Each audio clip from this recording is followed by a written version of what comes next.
আসসালামু আলাইকুম। আশা করি আপনারা সবাই ভালো আছেন। আজকের রকমারি নিবেদিত বইটকে আমি জাভেদ পারভেজ আবার একটা নতুন বই নিয়ে আপনাদের সামনে হাজির হয়ে গেছি। যেমনটা আমার টেবিলে দেখতে পাচ্ছেন, আজকের বইয়ের নাম হচ্ছে ইকিগাই। বইটা আসলে অনেক সময় অনেকে পড়তে গেলে বোরিং মনে করেন, কিন্তু আমার কাছে বইটা অনেক ভালো লাগে এবং এই বইয়ের ভেতর থেকে আমরা বেশ কিছু জিনিস আজকে শিখে ফেলবো, যেটা কিনা ইভেন আজকে থেকেও আপনি আপনার জীবনে কাজে লাগাতে পারবেন ইনশাল্লাহ। শুরুতেই আমি একটু সংক্ষেপে বলে দেই যে আমরা আজকের আলোচনায় কোন কোন জিনিসগুলোকে বেশি প্রাধান্য দিব। স্বাভাবিকভাবেই সব বইয়ের শুরুতেই আমরা লেখক এবং বইয়ের ব্যাপারে একটা হাই লেভেল রিভিউ দিই, সেটা থাকবে।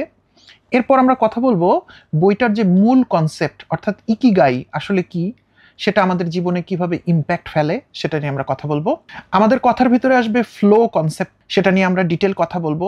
এছাড়াও আরও কিছু জাপানিজ কনসেপ্ট যেটা সুস্থ শরীরে দীর্ঘদিন বেঁচে থাকতে আমাদেরকে সহায়তা করবে, সেই বিষয়গুলো আমরা কভার করব।